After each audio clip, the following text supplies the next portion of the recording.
Srila Prabhupada Ki Jai. So I just sent a message that I was looking for my phone. Actually, I really wasn't looking for my phone. I went on my computer because I got a webcam so I could use my computer. And I went on my page and I couldn't find any Go Live anywhere. So I spent like 5 minutes. And then I had to figure out where I left my phone. I left my phone in the car. So life is difficult. On the phone, it's very easy. Go Live is right there. When I went on my computer, then I went on my computer and I went onto my page, professional page, and lo and behold, there was no Go Live. And all of you are going to say, oh, it's right there. Okay, so if it's right there, I want you to show me where right there is. Anyway, I think I ended up getting on the page that you all see, because there's no, it says here live, but that's just recorded. And I think this is what I ended up on the page that you see rather than my own. Anyway, so I'm going to have to spin you all around a little bit in order for me to set up. So you may want to close your eyes for a minute because I have to take this off. Set up a stand. Put you on the stand. And then once you're on the stand, I'll have to move you around a little bit.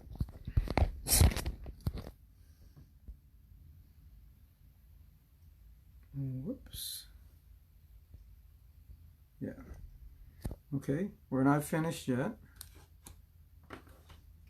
Because we have to move you, we have to set you all up nicely.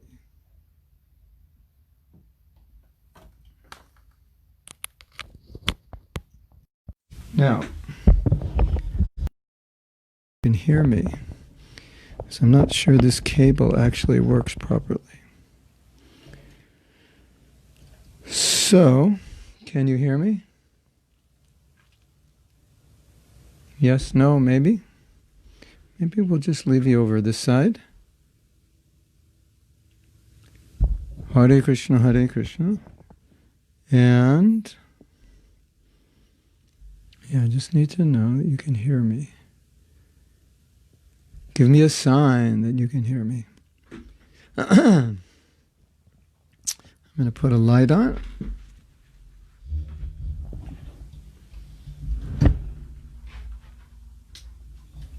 Okay.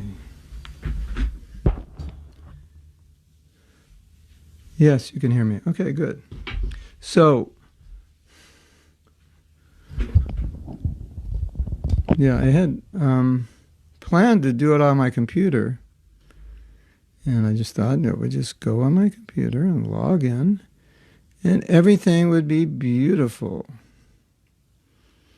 And you would just see, I think Facebook changes periodically, so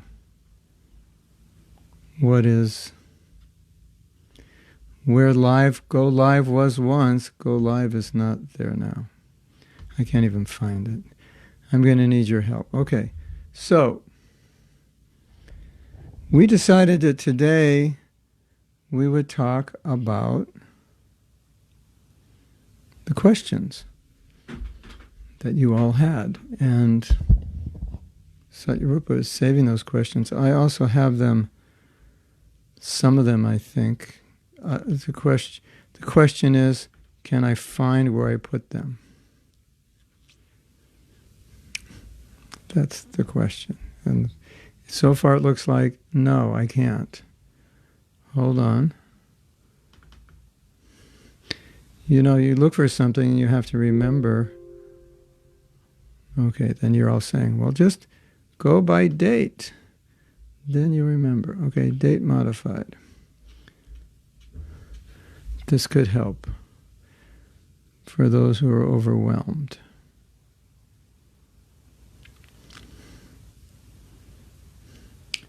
Well, I don't know where the questions are. So Satyarupa, are you there? You have the questions. And these are questions, I believe, from Monday. And if Satyarupa's not there, is she here? Anywhere floating around? I don't see her. Where is she when you need her? I asked her to come with the questions. There she is, Satyarupa. Can you put the questions up? The ones you think I should answer is, I don't know where I put them on my computer. In fact, I may not have saved them. My computer, I think, shut down. And I had them on my screen. Oh, daily class. Questions. I found them. I'm amazing. I'm amazing. Okay. So, this is going to cover a few days' worth of classes. Which way is the most effective way to control the senses? How can I be coherent with my desire to humbly serve Krishna through his pure devotee, when my mind is still weak and interrupts me, making me think that I don't advance and get frustrated? Well, one of the most amazing instructions I got was on the morning of my initiation. And the temple president said to me, he said, it looks like we need to cleanse the lens. Okay, hold on everyone, close your eyes. It's time to let the Brahma Jyoti come in. Yeah, I think that's better, isn't it? So one of the things he said to me was, don't try to make advancement, just try to please Prabhupada. So that would solve all the problems for all of you who think, I'm wretched and lowly and this and that, and I'm not making any advancement. Well, no problem. You don't have to make advancement. You just have to try to please Prabhupada. So that solves that problem. Okay. Which way is the most effective way to control the senses? Regulate them, have a schedule. For many of you who say, I don't have time to do this and that, just put it into your schedule, just regulate it. And then you'll have time to do this and that. Okay, but right now, if we move this over, you can see Prabhupada better, right? Yeah, I can see also. So, how to control the senses? Well, one answer is we pretty much can't. And because we can't, we create regulation.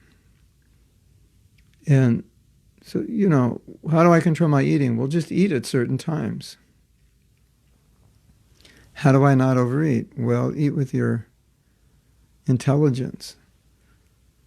Put on the plate what you know you need and don't eat anymore. It's kind of like you have to compartmentalize or put yourself in boxes or something to help control yourself. And that was Prabhupada's instruction. You have sadhana and then it regulates your senses, and have service. Last week I had so much service, I was eating breakfast like 1:30. It was like I couldn't stop. I was just thinking, I don't want to eat until I get a certain amount of work done, and I had so much work. I just couldn't eat peacefully until I got the work done. And I was thinking, and then a lot of nights I go to bed really late. I just, there's things to do, and I just have service, and I go to bed late, then I get up early because there's so much to do. And I was thinking, it's because of the service that I'm eating and sleeping less. So if you don't have much to do, and then you have time to eat and sleep. So regulated, and then all the gaps you feel, no free time, no time for Maya, all the gaps you feel with service. And my mind is weak, interrupts me, making me think I don't advance. Yeah, all right, so we answered that. Don't worry about advancing. Just worry about pleasing Prabhupada. That will solve all the I'm not very advanced, I'm bad, I'm not becoming Krishna conscious, frustration, depression, guilt. It doesn't matter. Just try to please Prabhupada. If you can please Prabhupada, you please your guru, you please Krishna, then what does it matter if you're advanced? It doesn't matter. I went out today and distributed 100 Bhagavad Gitas, but I'm not advanced. I'm such a fallen soul. Oh, don't worry about it. You just please Prabhupada tremendously. What more could you ask for?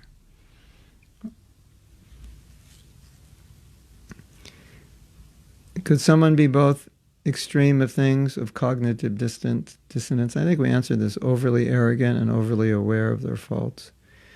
And be aware that they're arrogant and feel worse. You can, as I said, generally if you're arrogant, you're not aware of your faults. That's the meaning of arrogance, that I'm perfect. Be aware that they're arrogant. You could be aware you're arrogant, but that would be called humility. So when humility strikes in, it destroys your arrogance, and then you become aware. But you wouldn't be hopeless. Okay, we have to address something. This is really important. And this actually frustrates me tremendously, because Priyamvada is asking this question, and she's saying, if I'm arrogant and I become aware of my arrogance, then that might make me feel worse than if I were arrogant, and might make me feel hopeless. Okay, Priyamvada, that is a subjective statement. That is not an absolute objective shastric reality or any kind of reality.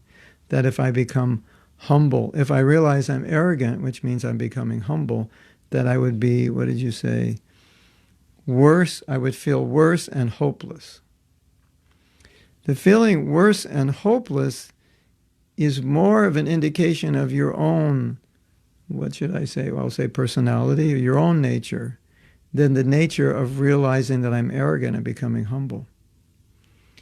So you have to realize that. It's not, because you're asking the way you're asking the question is you make it sound like, well, if I'm arrogant and then I have enough humility to realize I'm arrogant, that wouldn't I become hopeless and feel worse? That is your subjective reality, because you're feeling, yeah, if that happened to me, I would feel hopeless and I would feel worse. So you have to understand that you're processing, that's how you process things. And so whenever you have a question of philosophy, this is not just for her, but for anyone, whenever you have a question of philosophy and you come up with a conclusion like this, you have to understand it's just your nature processing the philosophy and thinking it's going to come out like this. You understand? This is my spiritual revolutionary t-shirt, and I was going to go online with my new camera so that you could actually read it, because we shifted around. Because here everything's backwards and we can't shift it around because I don't have an iPhone. It doesn't work on a Samsung. So I was all excited wearing my t-shirt. You could actually read it. And then I couldn't even get online. It's like, You ever have to do something and you go on to, on the website of the company and you follow exactly what they say and you hit every right button and it doesn't work? That ever happened to you? Yeah, it happens to me 10 times a day, right?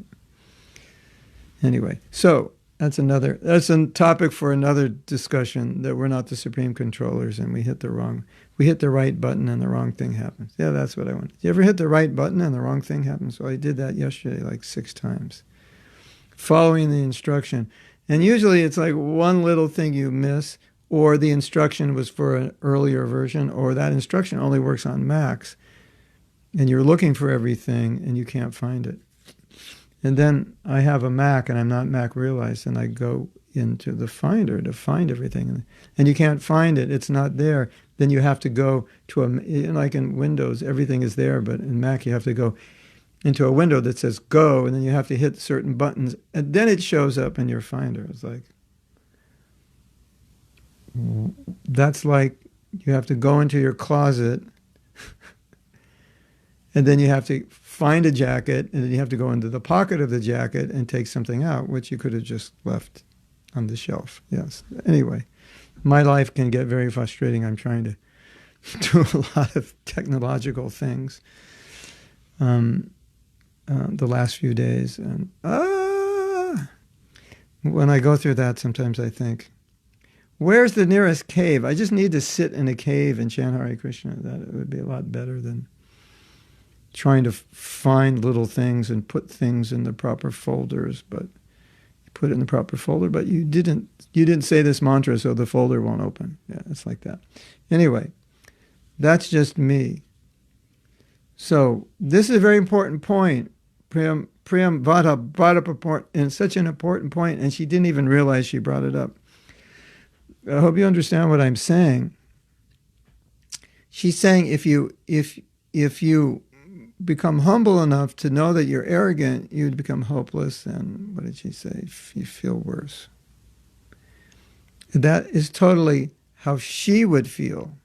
It's not how, no offense to you, I'm just saying that's your nature. That, if some fault is pointed out, it sounds like what you're saying. If I realize I have a fault, I feel hopeless and worse. That's a really unhealthy response to recognizing a fault. And I'm sure you're not alone in feeling that way.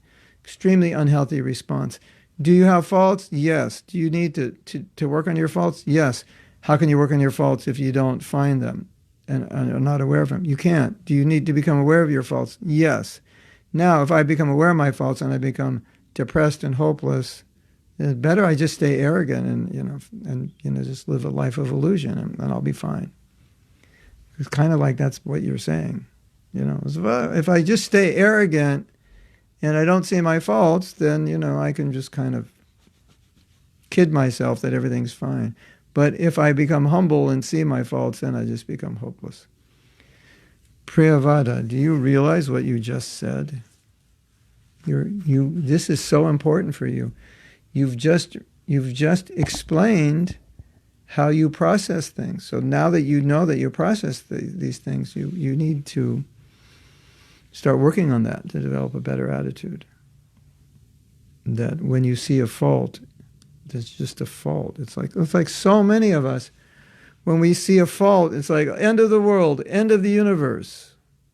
Time, where's a knife? I have to kill myself. It's why?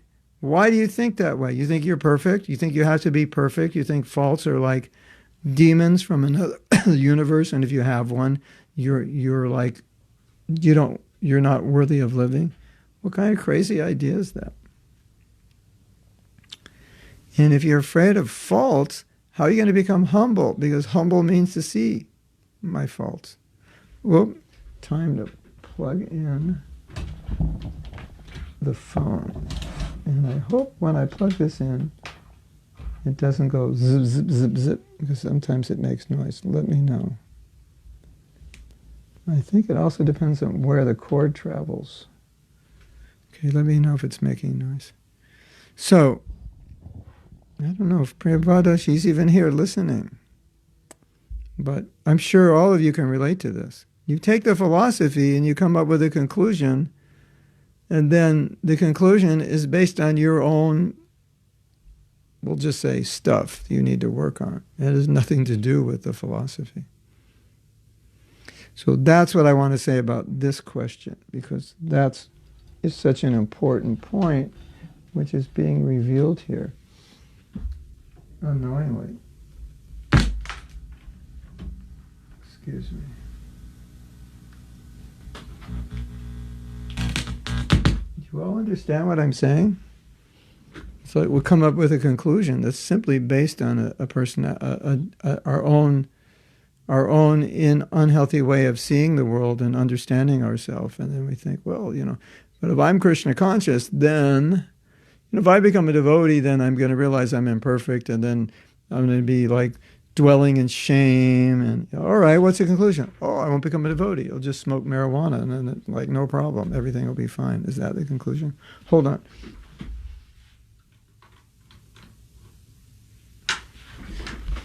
You know what I'm saying? It's like, well, what's the alternative? If I become a devotee, then, I'm going to realize how imperfect I am, and I'm going to become depressed and hopeless. And, oh, okay, well, just drink vodka. That should solve the problem. I mean, Hare Krishna.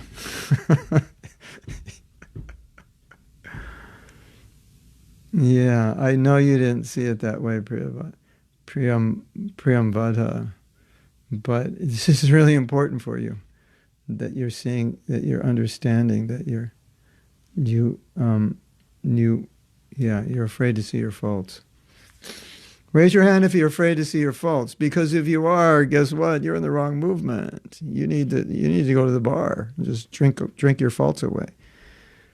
Because in the Hare Krishna movement, if you want to overcome false ego, you have to be ready to look at your stuff in reality and just say, okay, I'm imperfect. Big deal, you're imperfect. What else is new? Have you met anybody perfect yet? Like you're the flaw of the universe and no one else, and everyone else is perfect and you're that one imperfect being? I think we need to take, how should I say it? Take joy in our imperfection. I think we need to, bathe in the bliss of our imperfection. And why? Because we're on the path of perfection. So, it's like, I give you a ticket to go to Vrindavan. Okay, it's lockdown, but let's say it's not the lockdown. I give you a ticket to go to Vrindavan, right? And you get the ticket and you think, Vrindavan, it's so far away. I have to take an airplane. I have to sit in an airplane. And I would think, what's wrong with you? I just gave you a ticket to go to Vrindavan. Yeah, but then when you get to Delhi, you got to get to Vrindavan, and you get to Vrindavan, and you got to go to some guest house, and you got to walk to the temple. I'd look at you and think, something's wrong with you, You have to get on the plane, and you have to sit 8 hours, and it's so long. And so the whole way to Vrindavan, you're just thinking about everything that's wrong with the trip. Yeah, and I'm imperfect, Yeah, but you're on the way back to Godhead. Yeah, I know, but I'm imperfect. Yeah, but you'll be dancing with Krishna very soon, at the end of this life, maybe. Yeah, I know, but there's something wrong with me. I'm so arrogant. Who cares? You just stay on the road and you'll go back to Godhead. Yeah, I know, but, I'm not perfect. And yeah, but you'll be dancing with Krishna at the end of his life. Yeah, I know, but, I'm not that humble. It doesn't make any sense. Like, yeah, I'm not perfect. Hello, you've been in the material world like a million lives. You expect to be perfect? Hare Krishna. This is like, it's just doesn't make sense at all. And it's all stemming from this social context where we live in, where everybody has to be perfect and every woman has to be a model and, has to be underweight, and every guy's got to have a little beard and big muscles and a few tattoos and some earrings and look tough and be sexy and have a lot of money and drive a nice car and wear super clothes. And do you realize that? So I'm in a mood today. I don't know. You're probably going to never want to listen to another class. I'm really in a mood of chastising.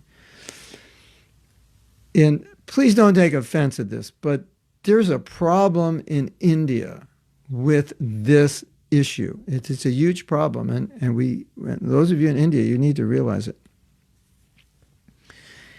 I was in Jamaica years ago, and in Jamaica, you'll see a lot of guys wearing big gold crosses and big gold necklaces, and like $5,000, $6,000, $10,000 worth of necklaces, right? If you go to Beverly Hills, do you think people in Beverly Hills walk around with big gold chains and necklaces that say, "Hey, I got a lot of money"? Of course not. And if they did, people would look at them and say, "What's wrong with you? Why do you have to walk around and, show people, Isn't it? Of course, they do it in their own way, just driving their Ferraris and Rolls Royces and so forth.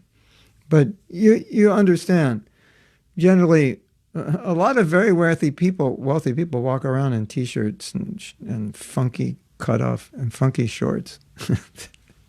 They do. So anyway,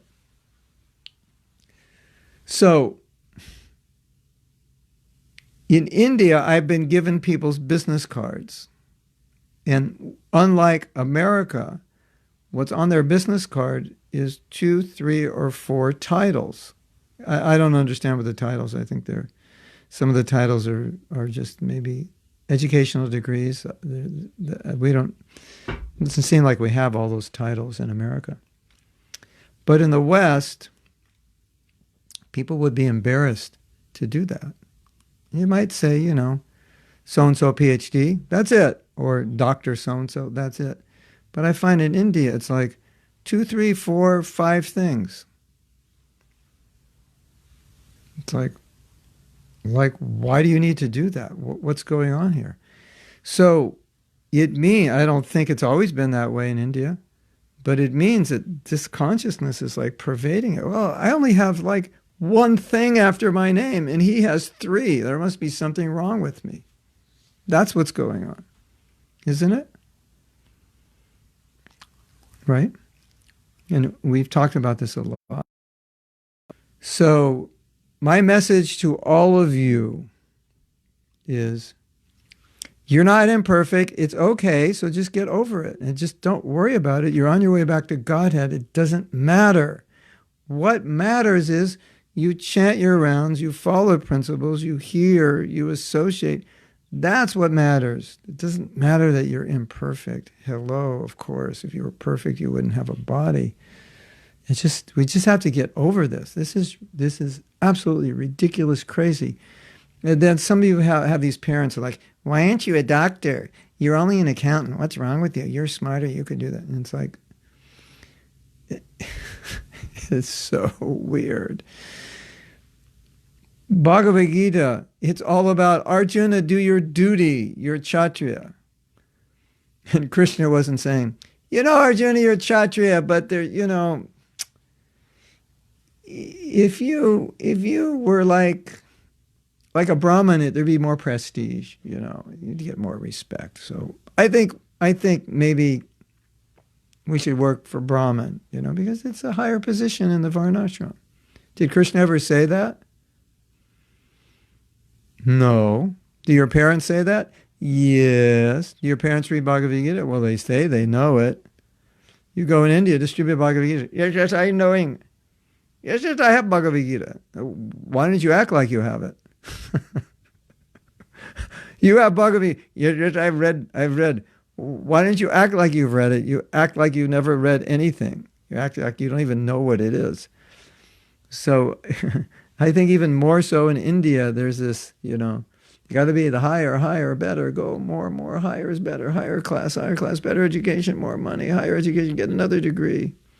Then you can put it on your card and you can walk around giving out your card. Excuse me, sir, do you know who I am? Give your card out. I mean, this stuff, we have to see through it. It has no place in bhakti. I just have to we all have to get over this. And I'll tell you, the biggest problem of all of this is that you come into Krishna consciousness and you bring in that mentality. I got to become a leader. I got to be, you know, prestige. You know, I'm graduating from cotton dhotis to silk dhotis. You know, that's a sign you're making advancement. You know, I'm graduating from the Casio watch to the whatever the latest watch is. You know, I'm serious. I am dead serious. When I was a young devotee, the watch of the day was the Seiko. So it's like, if you're wearing a Seiko watch, you must be a leader in ISKCON. You must be important. If you have a silk dhoti, you must be like somebody. Oh, look at that Prabhu. He's got a silk dhoti and a Seiko, and he's got a little briefcase. He must be the man. I'm serious. That's what it was like. So we bring this mentality in, you know, that I have to have the trappings of success and so forth. And we don't want to bring that into bhakti because it destroys, there's no place in bhakti.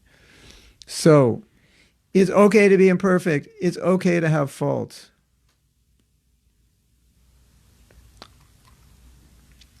It's fine. Not that it's okay. We have them. What's not okay is to become discouraged by it. What's not okay is to give up your determination and enthusiasm to do your sadhana and your hearing and chanting and your service because you have faults. That's not okay.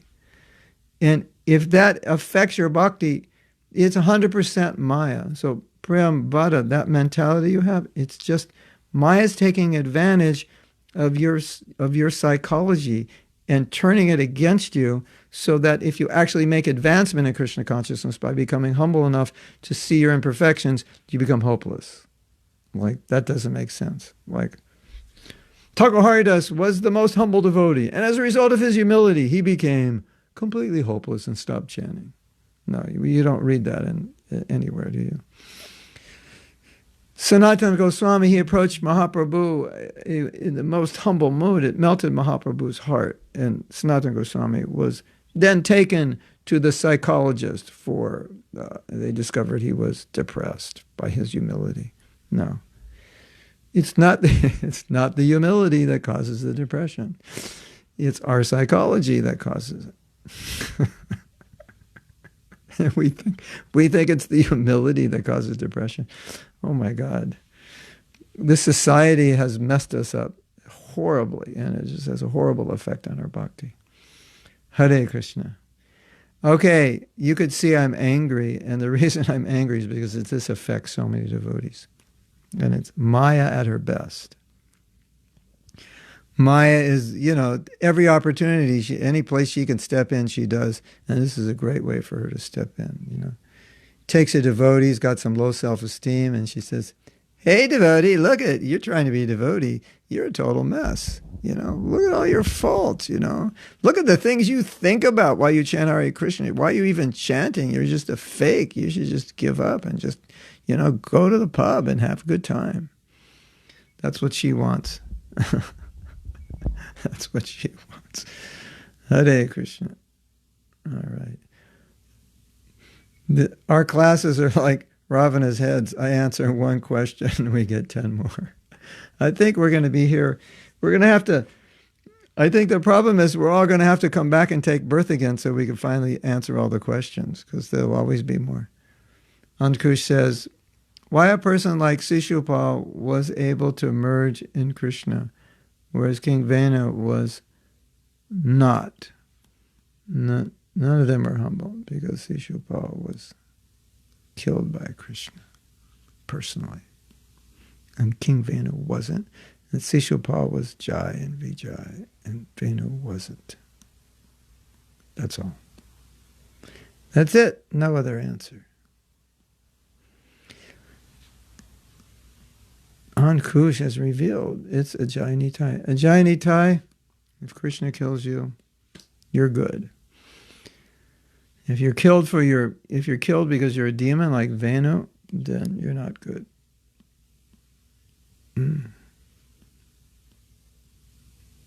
So Priyambhada is going to analyze. So yeah, analyze it, Priyambhada.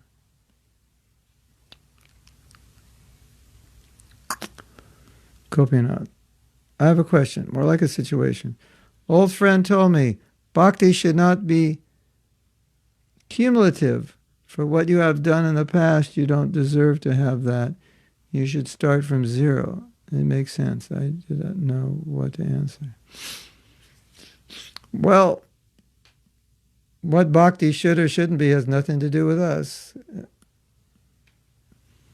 So, swalpam apiyasya dharmasya trayate mahato bhayat. Krishna says, whatever advancement you make, it remains. But the thing is, okay, let's say, Gopinath, you were making advancement in your last life. That's going to remain, but you have to access it in this life. So that's the balance between those two statements of Krishna saying, whatever advancement you've made, it's eternal, and the other statement, well, you can't just rest on your laurels, as we say, well, I've done so much bhakti, so I'll just float. No, it just means that you take up where you left off. Right? It's like, well, you've been to university for 4 years, but you don't have a master's. But if you go back to university, then you work on your master's. So you start where you left off. Bhakti, then it's just like money, frozen money in the bank. So you've made all this advancement in your last life. It's of no value to you until you take up bhakti. And then Prabhupada says, you take up where you left off. So I think that person or that devotee was just kind of trying to use what he felt to be common sense, or maybe he was making another point that you can't just just think, well, I've done bhakti in the past, so I don't have to do anything now, which of course is true. Okay. Let's have a fault party. We'll all look at our faults. Okay. So everybody tell somebody what's wrong with them. No, we're supposed to do that with ourselves. Although I did do a seminar where we did that. You got to tell everybody what was wrong with them.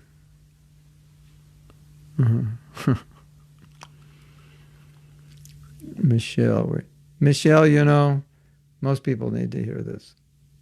How do we know that something is our fault or something is our nature and we cannot change it and we have to accept it? Well, I think the best answer for that is don't make your nature your fault.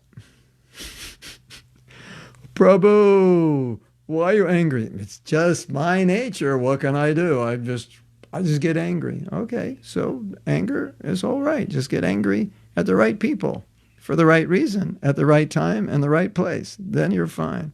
But to get angry anytime, anywhere, at anybody for no good reason, then there you go. So one of the things I learned from my wife, really significant, she was giving a class on the 6 human needs. And everybody has these needs, but one of the most powerful points she made is that there's healthy needs, and the same need can be fulfilled in a healthy way, and the same need can be fulfilled in an unhealthy way. So let's say you're angry or you're proud or whatever it is. It's just my nature. Some people are actually proud by nature. They can also be humble. But, so how to use your pride? I know devotees, they're just like, they're entertainers. They're always in front of people and they love it and they like to be on stage. And okay, so you might say, hey, that devotee's proud, whatever.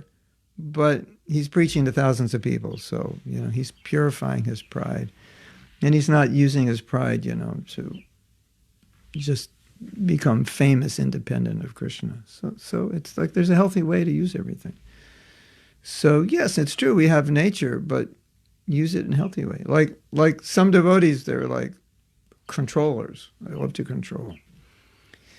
Krishna says, Ishvaroham aham bhogi, I am the controller. But when a devotee likes to control, it's just his nature. He doesn't think I'm the controller. He just likes to control. Okay, you like to control? Good. We make you temple president. We make you leader, Then you can control all you want, but you do it for Krishna, so you get purified. So no problem. Good question. Krishna, you always have good questions.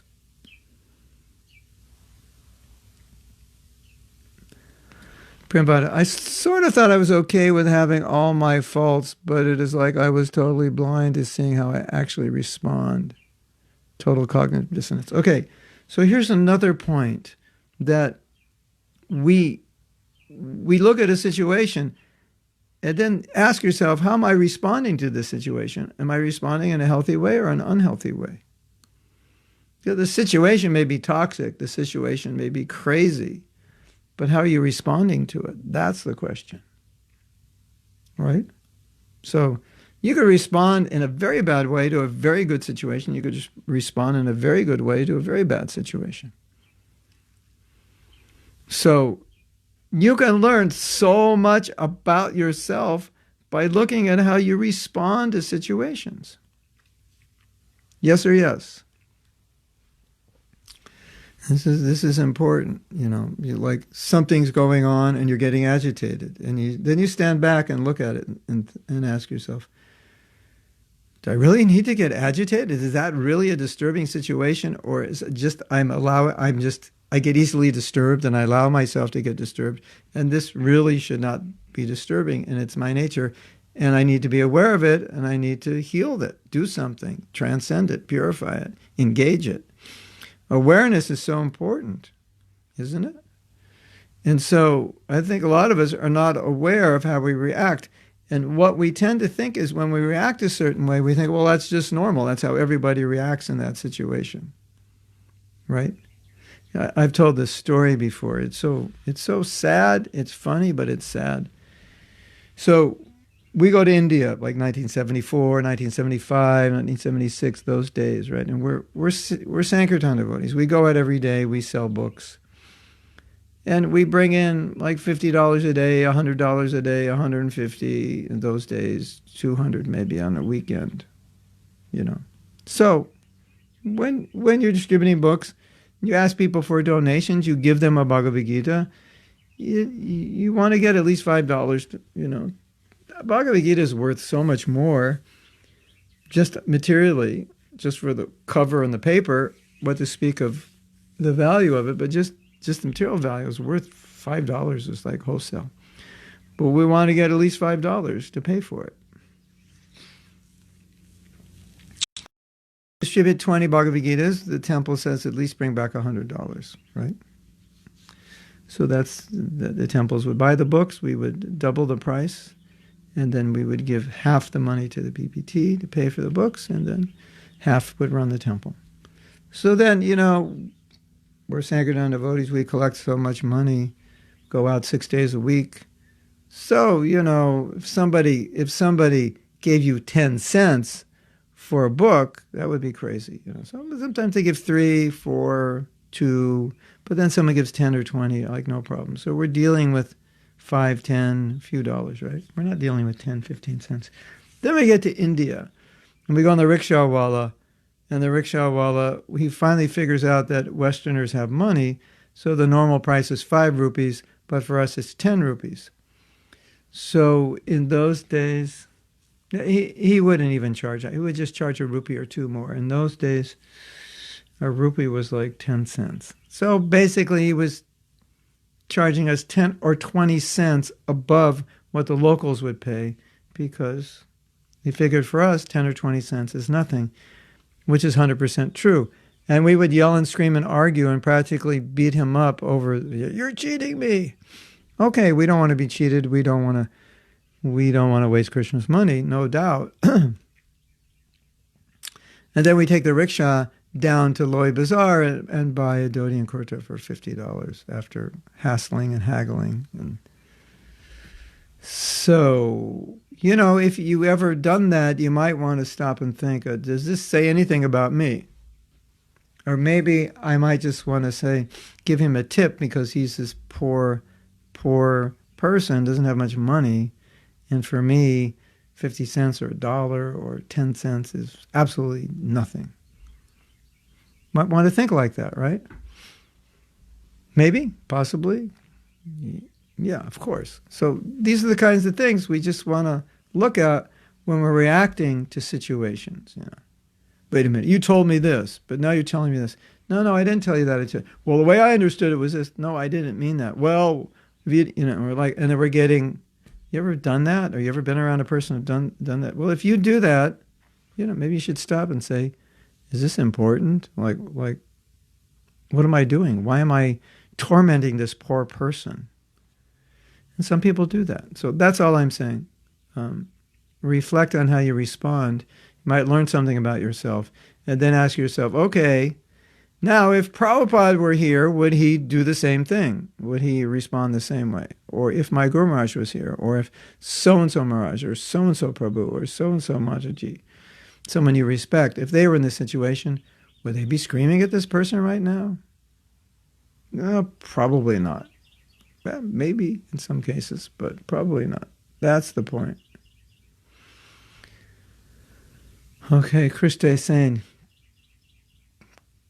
keep dishing out the sauce. We need it. Oh, yeah. It's like, it reminds me of this morning walk where Prabhupada was on and he was chastising everybody. I don't know. I'm in a chastising mood. I don't know why. To advertise that there are qualified people to serve you. Secondly is pride that arose from, she's about the card. Well, all I can say is, Vijay Lakshmi, no one in America has cards like that. We would be embarrassed to have like 3, 4, 5 titles after our name. It'd be embarrassing. We would just feel like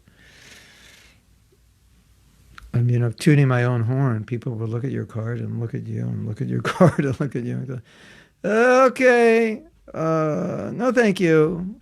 I'll go somewhere else. I think, what's wrong with this person? It's pride that arose from humble beginnings and they could do it. Yeah, that's how you see it. But I'm trying to tell you, I'm trying to tell you that's all fine what you said, but it all stems from false ego. And what it does is my whole point is it's like, okay, it creates a standard, to be accepted, to be valuable, to be considered a worthy person in the eyes of society. You have to have a few titles after your name, and if you don't. Okay, Vijay Lakshmi. How many titles does Bill Gates have after his name? He was a university dropout. How about Steve Jobs? University dropout. How about, who else? Yeah, Mark Zuckerberg, I think also, university dropout. Didn't bother them. They didn't have any titles. So it's American mentality is different.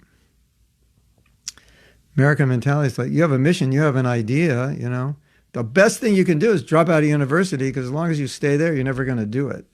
And as long as you stay in university, all you're going to do is become a Shudra and just work for a company. Whereas if you're, a Vaishya or better, an inventive, creative person, their first idea is, I got to get out of here. I don't need all these titles. I have a mission. That's more of an American mentality, I think. I don't know. I'm sure Indians have done that also, but maybe,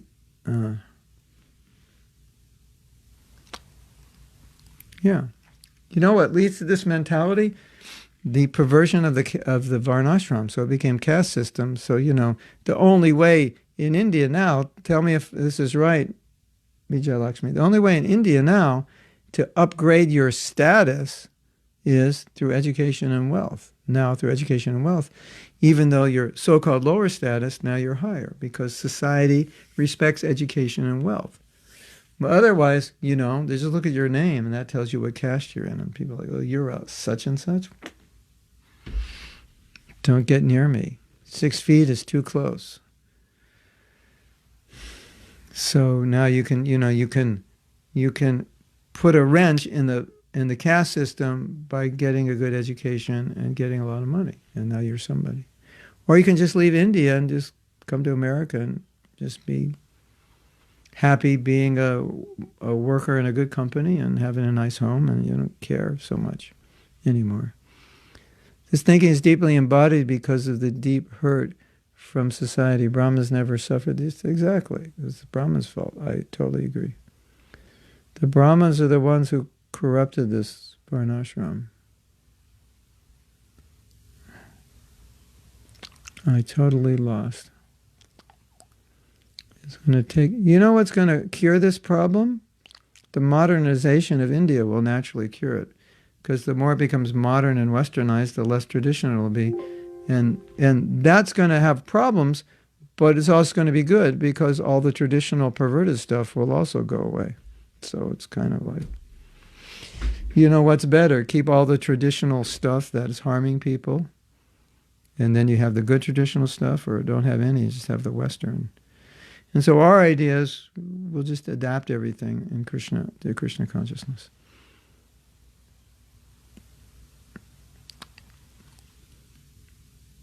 What you just said about the stage and pride, really needed to hear that. Use it for Krishna. If I meet a devotee and I can see they have this bhav where they're really want to become famous, I go, okay, become famous for Krishna. And then I'll append a little statement and be humble while you do it. So I could have the desire to be famous. I want to be famous for Krishna. It's just natural. I like being in front of people. I want to be on TV, and I can handle it. And pictures, 10 pictures a minute, and I'm fine with that. But at the same time, I can be humble. I'm doing this for Krishna, and so forth. Use your nature in a healthy way. Yeah. We have a question. Aldo has a question. Aldo, all the way from Chile. Isn't this interesting? There's a whole international group here. I want to tell you something. That I lived in Mauritius, and Mauritius is an island. It was a unique culture, because unless you're Mauritian, you wouldn't have the culture. And it's a little bit like Indian culture, a little bit like French culture, but it had its own uniqueness. But whenever the Europeans visited or the Americans visited, I always saw that Europeans and Americans are like the same. Asians are a little different. You know, Australians, Americans, Europeans, you know, culture slightly different. Basically, we're the same. But now, more and more, the world is, you know, Indians, especially young Indians, are pretty much like everybody else. Much more. I mean, in those days, this was like 30 years ago, you know, Indians were Indian. Chinese were Chinese. Japanese were Japanese. And then Europeans, Western Europeans, Americans, South Americans, we were pretty much the same. But now it's like we have this big international group here. We're all, you know, it's like we're all kind of the same. So we have a question from Chile.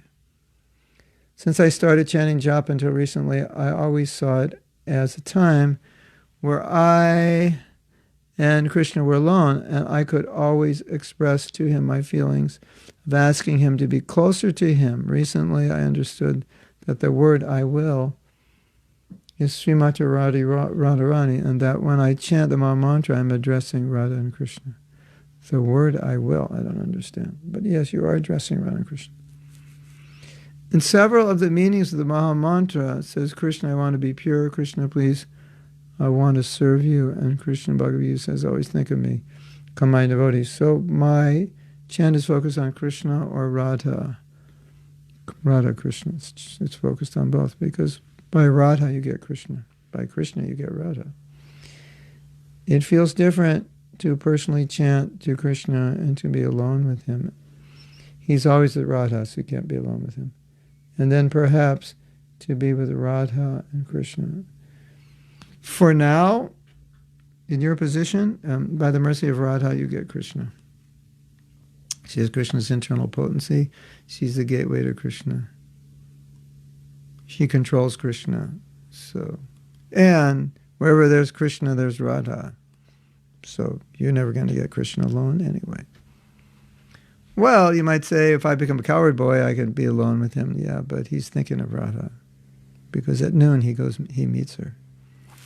He leaves to meet her. So yeah, Hare Krishna, Radha Krishna, Radha. Yeah, they're together.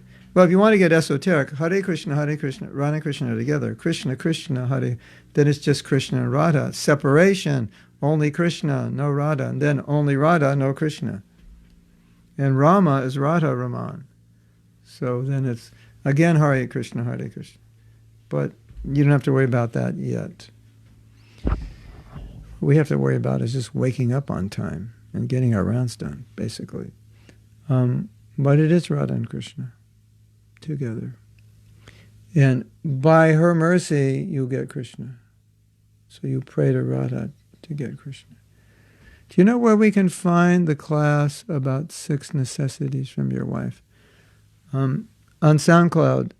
But we need someone, and we need a volunteer, to go through all the classes on SoundCloud and make up like a table of contents, which we can put on my website. So then you can just go on my website, write down, there must be like 50 subjects, and then we can put the link, and then you can go in, click on the class, the link will come up, click on the link, it'll take you to SoundCloud. So we need a volunteer. All you have to do is go to SoundCloud and just write down the name of the class, copy the link, put the link under the name, and send it to Guru Nishta, and she'll put it on the website, or Sri Radha. Stephanie, I think since you asked the question, you must be the person to do it. You have time to do it. That would be a great service. It should be up there. So the problem when you go to SoundCloud is there's no table of contents. You just have to scroll one class after another. If you can't find it, let me know. We'll get it up there. Christe says, I keep having this question in my head. When we become purified and someday go back to Godhead and later again commit offenses in the spiritual world, you won't. Don't worry. Christe, once you get there, you're not getting out. And you're not committing offenses. Guilty, you have a guilty conscience. Prayamvada, you also have a guilty conscience. What if I go back to Godhead and they don't like me up there? What if I go back to Godhead and do something stupid like I do here? Don't worry, you won't. And everyone will like you and you'll like them. What if I go back to God and my old temple president is there? I hate him. Don't worry, you won't hate him up there. He'll be different. So Ajay Tai says, when we give a poor person money and he uses it for bad things, do we get the karma? Yes, you do. Definitely. Better give them prasadam. Reactions for certain situations are habitual. As you said, awareness is so helpful to see the pattern of behavior, start to work it in a way to break. Yeah. So it's also important. It's also important if it's habitual, so then Krishna Karshini, the question is, what's habitual and what's my nature? And habitual was conditioned. It's not part of your nature. It was just learned behavior. And even if it's part of your nature, then the answer is, as we said before, healthy. Do it in a healthy way.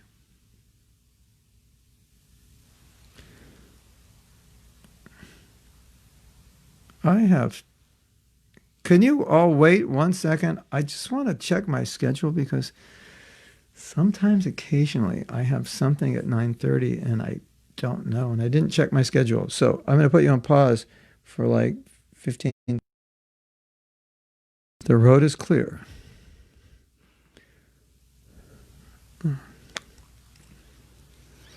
Okay. I just want to see where we are with questions. Okay, next question. In a relationship, is it right to want a person's nature to change a little bit to improve the relationship? Or is it unfair to want a person's nature to change? I think it's the same answer.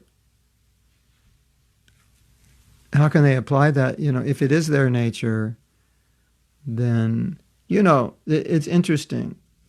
Because I can speak from personal experience, having been married. And sometimes I look at my nature and I think, part of my nature is not really good for marriage because I'm maybe a little too detached. Or I don't care about things enough that, a husband should care about. I tend to just care a lot about spreading Krishna consciousness, a lot about our philosophy, and not a lot about so many other things that would be important to the family. That's my nature. But I realized when you have a duty, even though it's your nature, still you can adjust and act in a way that is necessary for the situation. Like some gurus, if they could do whatever they want, they would just build a cave and just you'd never see them again. Here's my computer. Take it. Here's my phone. Take it. I never want to talk to anybody again. I'm just going to stay here. Not all of them, but some would love to do that. But they're very out in the world and so on and so forth because that's what has to be done for service. Some gurus are very introverted, but they have, Radhanath Swami is actually introverted, but maybe if you don't know him, you wouldn't know that because he's very out there, compassionate, giving. He's on a lot of TV shows but he's not by nature extroverted person. But he's doing extroverted work because that's what's necessary. So you can adapt. I would say, if you're in a situation, like you're saying, a relationship, and your nature is not working in the relationship, you can adapt it. It may even be fake. Your nature hasn't changed, but you're not necessarily acting on your nature in every situation because it wouldn't be helpful. The problem in your question, Hemanti, is that you're probably thinking it's your husband who needs to change. And so what I just said would be something he would have to realize. I mean, if you could help him realize it, that would be nice. But you can't just go, okay, we're going to change you. Better husband now. It's not that easy. I wish it were that easy. We could create a machine that would change husbands. Just step on the machine and the wife would put in the dial. Okay, softer, more emotional, doesn't work, spends more time with the family then just, and there he is, the perfect husband. Sorry, I don't have that machine. And maybe through your communication, it can work that way, but maybe not. Maybe you could just pray. Or maybe you could just say, could you be a little more like this? That would be nice. Gomati. Now you're all thinking, does someone have that machine? I have to find that machine. That would be an interesting machine, right? Probably someday they'll have that machine. Have all these diodes hooked on your head and reorient your brain. So the real aggressive people become calm. The overly complacent people become enthusiastic. The uncontrolled people become controlled.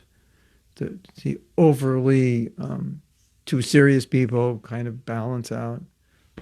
Yeah. In the future, probably we won't have to do anything. We'll just have diodes or chips put in, and everything you need to be and know will just happen like zit, zit, zit. Okay. Now you're a PhD in physics. You got the chip in. You're 10 times more intelligent than Albert Einstein could ever imagine being.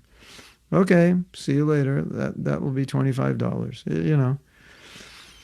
That'll be my book. 20? Well, it won't be 2084. It'll be maybe 2184. Maybe 2084. That'll happen. You put the chip in like a 5-year-old, and he recites the Bhagavatam. All the shlokas. I don't know. If I were you, I'd go back to Godhead before all that happens, because when that happens, it's going to be weird. And my prediction is people are going to be marrying robots. They'll actually have official weddings with robots. Yeah. And in one place, a robot became a citizen. Did you know that? So robots will become citizens. Then they'll have the debate, well, these robots are they actually people? Or, what are they?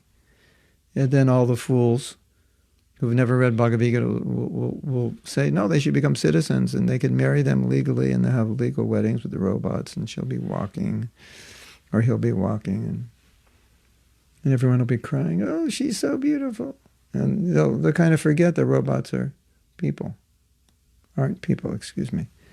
You forgot to read my last comment about the solution. What's the solution? Okay, I missed it. Can you write your comment? How to deal with inferior complex when you feel you are not. You're not inferior. You are a great person and devotee. So here we have a problem. The problem is I should not think I'm a great devotee. I should not even think I'm a devotee. I should think I'm trying to be a devotee. And then if I say that, everyone with low self-esteem will start crying now. So that's the balance we have to make. No, I'm not inferior, but a pure devotee thinks I'm lower than a blade of grass. That's pretty inferior, isn't it? So there has to be a balance. That is not a realization that we have or can expect to have soon. You're not inferior as a spirit soul. You're all equally Krishna conscious, and you're all equally endowed with all the qualities, 54 qualities of the jiva. And you all have equal potential to be devotees. But we do have faults. And we just have to be able to be okay with the faults. It doesn't. The point is, when you see the fault, it doesn't minimize who you are. It's just like a dirty dish. The dish is still beautiful, it's just dirty. You're all, okay, today's class is entitled, we're all like dirty dishes. We're all like beautiful, dirty dishes. So don't lament when the dish is dirty, just wash it. And again, you will see that beautiful dish shine. So you may have some bad qualities. It doesn't mean you are bad. It just means you have some dirt on the dish. That's all. Priyambada, a little dirt on the dish. But otherwise, you are pure. Jagi Sutta Das. Any relation to Jagi Vasudev? Thank you for the wonderful videos. As a fellow music producer, it'd be so nice to see a video about your process for producing music, your flow, your setup, etc. Oh, you want to see what I do? I have to make a video of me in front of my computer going, why doesn't that work? You want to hear something really funny? Fellow music producer. So I'm mixing something, right? And I mix it and I play it back, and it plays a previous mix. I go, that's weird. So then I mix it again. It plays a previous mix. So then I mix it without a certain track, and it plays the new mix. So you go, and I'm sitting there going, Turn the computer off, turn it on. Still the same problem. Try it like 6 times, and then finally on the 7th time it works. So if you want a video of me in my studio, you're going to see me screaming at my computer. And as I often joke, the reason I have no hair is because I just had an experience. I had an experience yesterday of loading some samples on my computer and following their instructions again and again, not working. And I'm just going to reboot my computer today and see if it's actually working now. It's always usually one little thing you overlooked that they forgot to put on their website, or they put it on, but it's like they're from Germany, and so the way they tell you to do it, their brain works differently. So how they say to do it and how you're supposed to do it. Well, we didn't really mean that, even though we said like that. Really, we meant it's like that, but we thought you knew that when we say this, it means that. And I'm like, okay. After I, call them and go on hold for 15 minutes to finally talk to someone. Yeah, good. How can I help you? Well, I did this and that. Yeah, we said that on our website, but really there's a mistake. We haven't corrected it yet. So now you know why I don't have any hair. And it's at those moments I think, all I need is this. Throw away the computers. Throw away the keyboards. Throw it all away. Just give me a cave and my beads and I'll be happy. I don't know, Jaggi Sutta. Maybe you haven't had that problem. And if you haven't, maybe you need to come here and just take over. Do all the work for me. How to deal with it.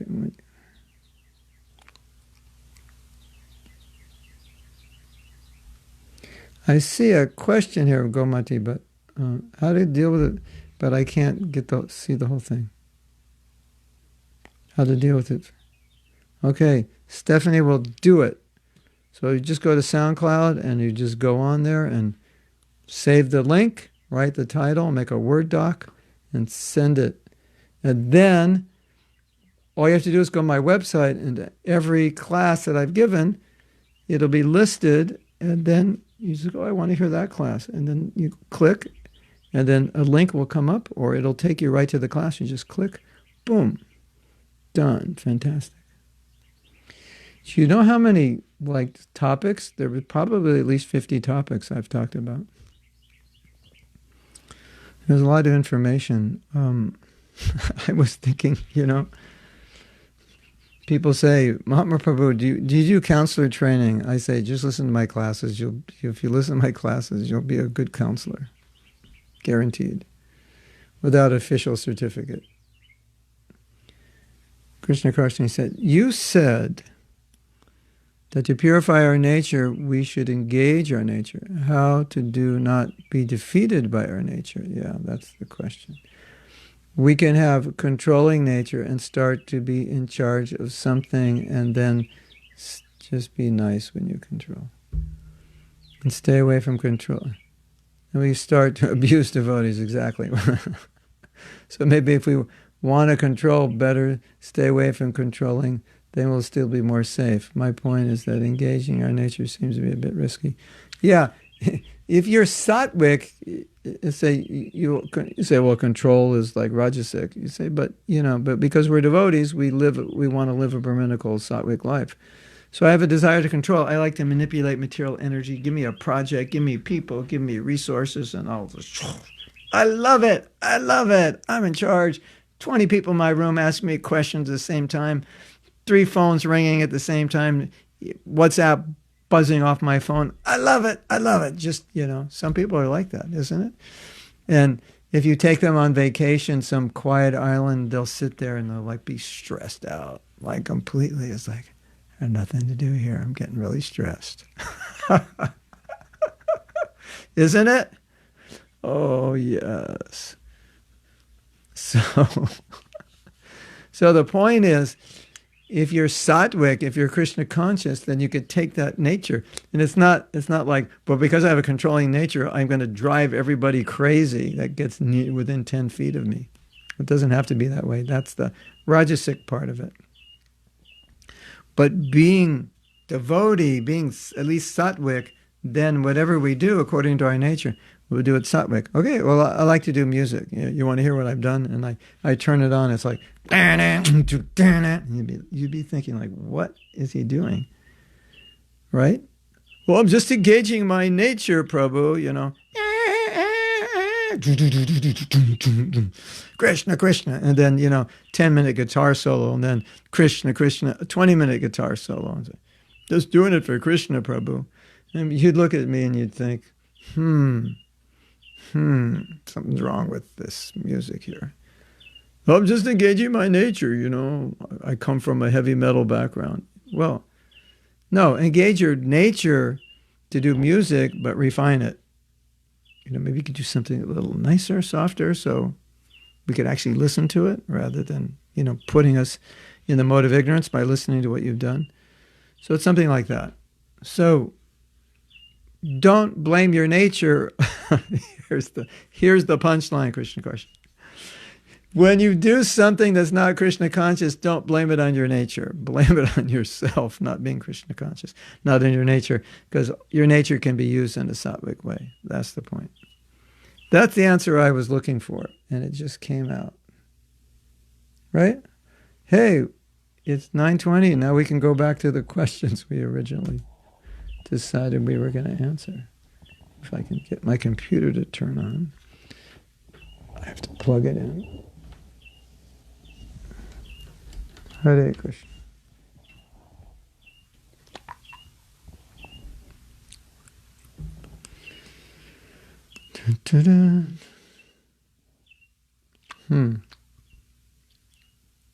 Okay. So I'm going to go down your list if these are.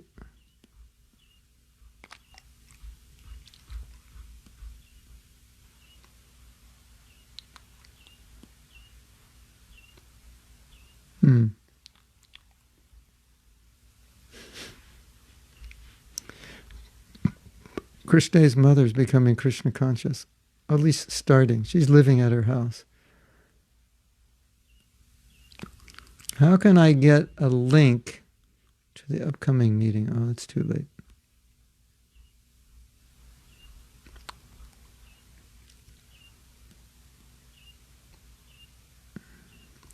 So this question, I think we had this question. One devotee said, the Guru will take them back to Godhead, not Prabhupada. They will both.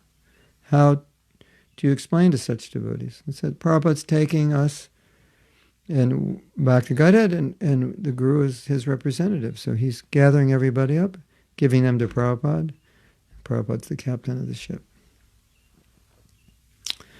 Guru should be at least on Madhyam platform, not Kanishta. That's the question. Can be Kanishta, but better at least Madhyam. We don't. Prabhupada's not really creating Kanishta. But Kanishta means lower, Madhyam middle, and Uttama higher or highest. So Prabhupada's training us to be broad-minded. He's training us to respect Vaishnavas. He's training us to be compassionate, to go out. These are symptoms of the second-class devotee. And yes, if someone is a guru, he should be. But sometimes one becomes a guru because they inspire people. And so I think the best answer for this is that the job of the guru is to become Krishna conscious and make others Krishna conscious. So if you're going to become a guru, get busy becoming Krishna conscious. Okay, we have a lot of comments.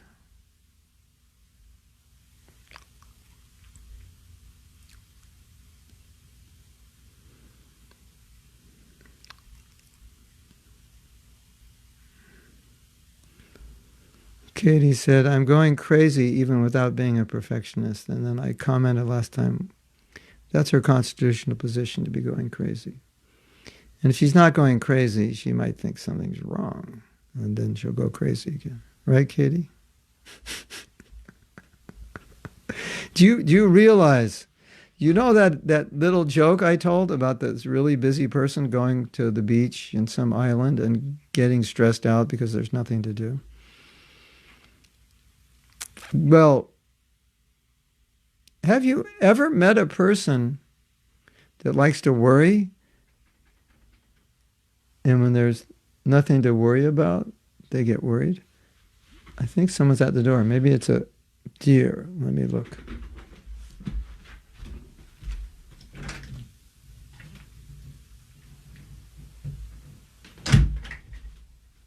No. Well, I don't know if you're like this, but some people are like this. Like they need things to worry about. And they get worried if there's nothing to worry about. There are all kinds of strange ways we think about things. So it's nice to look at our nature and understand it a little better. Right? Going crazy without being a perfectionist, yeah. But, so it's like, some people like, this is true, this sounds crazy, some people like excitement in their life. So they create problems so there'll be excitement. I've seen it personally. I'll tell you a story. This is so interesting. You're going to say, oh my Govinda, did that really happen? It did happen. So every December in Los Angeles, we'd have these huge Christmas marathons. And there's like so many devotees who go out, hundreds of devotees, and it was like, so many problems and this and that, and whoa. So one year we decided to organize it. It was so well organized, it was like if you came to the temple, you'd have no idea there was a marathon. It was like everything was just like normal. It was clockwork. Everything was oiled. The machine was oiled. And one of the Sankirtan leaders there, he thrives on things like being needed. And when things go bad, he's on the phone and, putting out the fires, and that's what really excites him. And this year, there were no fires to put out because everything was so well organized, and he was going crazy. It's like he didn't know what to do. He was just waiting for the phone to ring and twiddling his thumbs, and it's not ringing. And he's just like waiting hours doing nothing, waiting. So, he should have been ecstatic that things are so well organized, but he wasn't ecstatic at all. He was going literally nuts because he wanted to put out fires. So with a person like that, they might manage in a way that things are disorganized enough that they have to put out the fires to keep them excited and keep them feeling valued. So, believe it or not, it happens. And I'm only saying this just so you can reflect on if you have a mentality that could be in some ways similar. So, Katie, it's okay not to be crazy. You don't have to be crazy. Katie, it's okay, everything can just be normal. You don't have to worry. And every once in a while, Katie writes me there's some trauma going on, and I'm thinking, I wonder if she likes trauma, because there always seems to be one. And just when one trauma is ended, it seems like there's a new one. And I'm thinking, maybe she likes trauma. Katie, maybe you like trauma, and you don't realize it.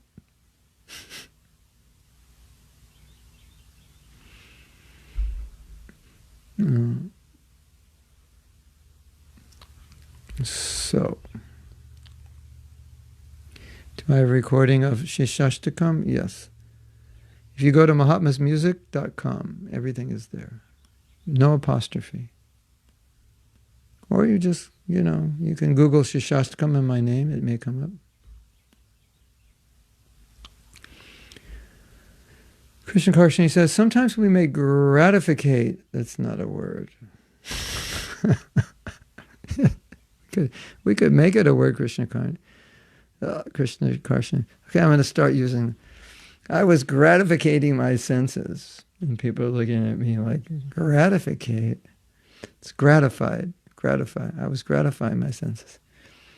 I had a great day of sense gratification. Yeah. It's hard. English is a bad language. Yeah. We may gratify our senses in the name of devotional service. We may say we do it for Krishna, but we do it to enjoy ourselves. And yes, it's true. Prabhu, why are you eating so much chocolate? It's for Krishna. It's all offered to Krishna. It's for devotional service. It's okay to say I'm doing this because I like to do it. At least put Krishna in the mix somewhere. Yeah, figure out how Krishna can fit it. Yeah, okay, I like to do this. It's all about being honest.